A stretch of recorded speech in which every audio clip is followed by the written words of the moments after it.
I mean, the developers love this stuff because they don't have to think about, oh, I have to put a load balancer in front of my application in order to get it to scale.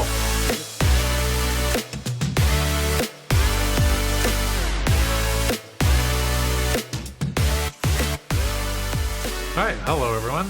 This is Robert Starmer, and I'm joined here with Lou Tucker. Hi, Lou. Hi, guys. So today we're going to talk about, I know you guys have been waiting for it, we're going to talk about cloud computing. But this is actually the second of our three-part series on Kubernetes. And today we're really going to dive deep on Kubernetes, sort of the benefits and value of this as a platform for us. Now, in the previous session, we did talk about the containers, basically the underlying engine that makes Kubernetes such a powerful tool, and more importantly, runs the thing that you want to run, right? We're all looking to build our applications and enable services and systems, and that's really what Kubernetes has been doing for us. But we realized that the underlying container resource in and of itself is not enough, right? It's not good enough to just containerize and simplify the process of getting an application into production. We also need to manage the lifecycle of that application component, scalability, et cetera. And that's really where Kubernetes came into the forefront and became the answer. But I think the big question that always comes up when suddenly Kubernetes is the answer for everything is, why did we pick that one? What was it that made Kubernetes such an important tool in managing the lifecycle of containers? All right. Yeah. Well, I think it has a lot of attributes. If you're managing more than a single container, so it is an orchestration system, and it's really designed for managing fleets of these containers. That might be from a couple to hundreds to thousands even. So it's meant to be highly, highly scalable, and it can be used by some of the largest websites on the planet because of its capability to, in a very declarative model, rather than procedural, you can state what you want to see happen. You want to have 35 instances of this particular container running. You can also specify that you might want to have these things recycled every time, so that the container life cycle, every 2 days, you want to be able to replace all of the containers and rotate through that without disrupting any of the traffic. So as an orchestration level, it really seemed to hit upon a lot of the key pain points that developers were having, particularly in running large-scale web services. Yeah, well, I mean, large scale is, I think, really the key point, because my recollection was that Google came onto the scene and said, hey, we've been doing this kind of thing, running containers at scale, which is what everybody was looking to do at the time. And yes, we have our models, but we're not going to give you what we're running because that's too complicated. We wouldn't expect you to be able to run it. But I think they took a lot of the sort of the mental picture of how do you run 50 containers, 100 containers, 1,000 containers, and run them across a number of different physical resources. Because to me, that's one of the really interesting things in a Kubernetes deployment, is that you declare the state, like you said, it's a declarative engine. You declare the state of what you want the system to look like. And the distributed API that is Kubernetes, and then its controllers that get distributed on the underlying resources, are what actually control where things run, when they run, how they run. You know, is there enough resource to actually even run the thing that you just asked it to do? I mean, I've certainly seen deployments where an application is too big for the physical infrastructure. That can happen, especially if you ask for very specific requirements. One of the sort of the inverse benefits of going to containers is that you don't have to specifically call out and say you have X amount of physical memory that's allocated to this one resource, or X amount of storage that's allocated to a resource, which was sort of the normal model. But at the same time, Kubernetes gives you the ability to say, no, I actually want to make sure that I always have a gigabyte of free memory for this new process that gets started. All right, so you can get yourself into kind of an interesting state with any declarative model, but Kubernetes gives you the tools to try that. And interestingly, as long as there is resource, your service will start. It may not be able to scale out, right? But that's part of that. I'm thinking in terms of the big picture engine. The other piece that I think really helps drive the Kubernetes model, of course, is this idea of tagging. Right? That was an area that you had brought up as an important aspect to this. So, I don't know if you want to dive into that some more as well. And sure. Because actually, the notion of tags are that you want to be able to apply essentially an operation to a whole set of containers. So you give them a tag, which Yeah. says they are all V2 of the application, and that will only, the operations will only affect those containers that have that tag associated with it. And so it gives you a abstract way of dealing with these things, dealing with these containers, even though the containers may come and go and be different and be relaunched and rebooted and restarted. They still have the same tag, and so they're treated still the same way.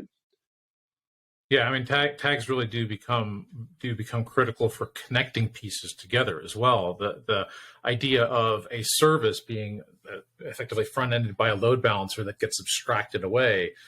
I mean, the developers love this stuff because they don't have to think about, oh, I have to put a load balancer in front of my application in order to get it to scale. You just associate it with a service. The service is tagged with your application and says, yes, these pieces need to match.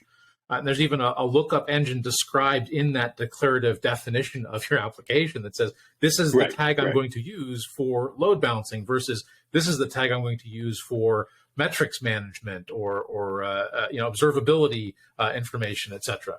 It becomes really, really kind of interesting as how you label things and how you connect the dots in a Kubernetes environment. So yeah, I mean, the tagging piece is critical. Declarative engines are important to making Kubernetes what it is. But I think if we really think of it, it's like what really enables the magic of Kubernetes versus, you could take those same ideas, and actually there was, I guess still is, like Docker Swarm, which also has this idea of labeling resources and just describing declaratively an environment. But that's not the one that we're talking about these days, right? Right. And I think actually the biggest differentiator from what I've seen is this idea of a pod, right? A lifecycle construct that is effectively almost a container of containers, right? And the benefits that brings to the market effectively.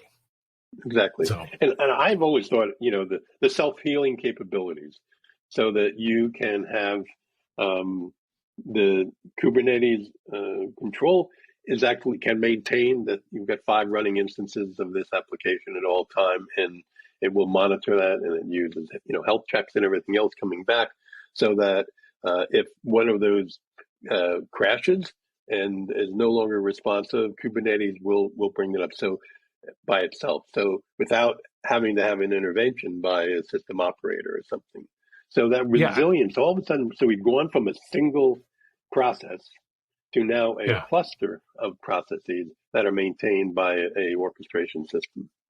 Well, right, and it's that declarative, connectivity that I think really does that, because you can define a pod, and in that pod you can say I have X number of resources, and each one of them has their own health endpoint that has to be validated. If that's not active, if the Kubernetes control system can't actually reach that health endpoint, then that pod becomes, basically never gets added into the system. It never shows up in the load balancer, right? It's that declarative engine plus tagging plus, I think the pod is something I still want to talk about a little bit more depth, but that whole idea that the system is running a lot of these operations for you, right? That controller that is reading that declaration, right? That is trying to implement that state is something. Actually, we talked about this in the previous the previous session. Is that controller is something that you can write yourself, and you can inject a new controller model into the Kubernetes API to say, well, the way that the Kubernetes community decided to do something doesn't actually meet my needs, but I like the basic pieces, so I can implement that same kind of capability on top of this API with the tagging for discovery and learning what's going on in the system, what's actually active or not active. All right, a system could be deployed but not live because it's failing its health checks, and therefore I know I might still want to see what's going on. I might still want to pull logs from that resource, but I'm not going to actually expect it to be delivering any service. Right. So that's, I think, a really important piece. Yeah. Kubernetes has also been designed to sort of play well with others and be integrated with other systems. For example, even at the networking layer, we've got virtualized networking, different platforms that are designed to work in different ways around that. And so there's a CNI, a network interface, where you can plug in essentially the underlying networking infrastructure that suits your purpose. So all of this is made to be easily sort of plug and play in different pieces of this, while it does most of the hard work and the heavy lifting of maintaining the resiliency of your application. And I encourage people on their own to try it out, because you can very quickly on your laptop or whatever bring up a Kubernetes cluster, and then you manage it through, again, these labels, so-called tags, that we say, bring this thing up and bring these 5 up. And Kubernetes, you'll be able to see them spin up and spin down. Since they're so lightweight, starting up a container, can be done in seconds, as opposed to a virtual machine, which might take much longer. So you can quickly bring these things up and bring them down, and Kubernetes can handle that process for you.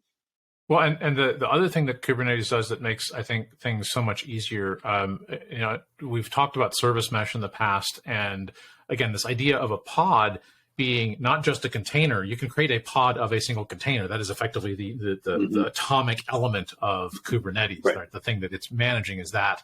And the lifecycle and controllers are all sitting on top. But often you have additional things that you want to do. You want to do logging management, centralize your logs. Well, Kubernetes has a model where it can discover logs centrally, but it doesn't centralize them by default.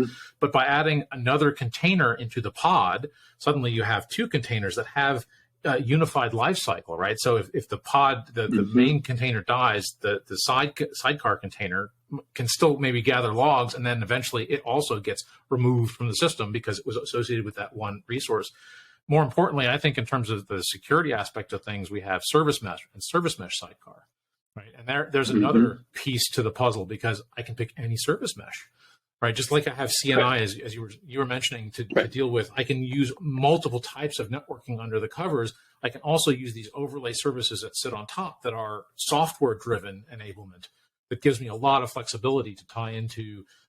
Google did this with their Anthos project, where they were able to take a Kubernetes cluster and tie it into somebody's enterprise environment, because they basically injected the VPN through this service mesh concept into the Kubernetes cluster. And there are lots of tools like that extend the capabilities of the application environment on top of the Kubernetes operating environment, and they tie the 2 things together. Which then also makes it easy to do things such as monitoring and metering and things like that, because you can easily integrate like Prometheus and Grafana and other applications that have built. And as an open source advocate, what I'm really pleased by, this is all taking place in the open source communities. So it's all freely available, not owned by a single company, and that we can also all contribute to this.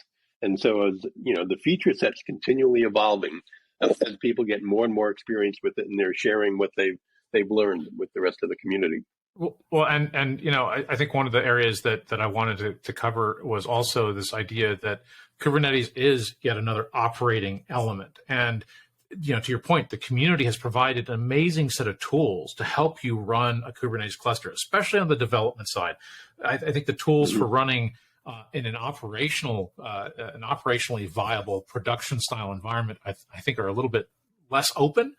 There are open pieces, but often then, like most companies that want to make money because they want to be able to do this, are also looking at how do I extend that. So the nice thing is that there's a solid, you can run it all yourself, open core, and then there are third-party companies that sit on top that help you manage multiple Kubernetes clusters, help you manage the underlying lifecycle of the virtual machines that sit underneath, or the physical machines that sit underneath, and provide you that compute capacity. At some point, it still has to be on a computer, right? Even serverless is not without servers. It's just the control plane is different. That's right. But so, and with that, there are still the things that you have to be aware of. Persistence on Kubernetes was a problem for a long time, right? Because people weren't sure how to manage the life cycle of storage underneath a Kubernetes cluster. And a lot of work was done to make that better. But I would say that there are still potentially gaps. What is your backup strategy? Is your underlying storage scalable and secure? And do you have a model for what happens if you need to recover? How do you, dealing with the rest of the operational life cycle, not just your application's operational life cycle, I think is still a critical thing that Kubernetes does not in and of itself address. Although people have written controllers on top, leveraging the Kubernetes API, leveraging the Kubernetes model to try to help deal with some of that. Node life cycle is another one, right? If a computer needs to be taken out of service, yes, there are capabilities within Kubernetes for managing the state of that node and moving containers that are running on a physical resource or a virtualized resource off of that resource so that, your application never really knows something happened, right? But if you were using local storage, you still have that same problem, right? So it's not a panacea. It doesn't fix all things, but it certainly makes life 1,000 times easier when you're trying to build a scalable application space, right? And actually, I guess that's probably what we're really going to get into in the next episode, which is how do I actually manage this? How do I go do Kubernetes in a way, right? So. So I think we've talked now about containers. We've talked now about the basics of Kubernetes and why it's important. In the next episode, we're going to talk about how you run it. So stay tuned for that. This has been Robert Starmer and my co-host Lou Tucker.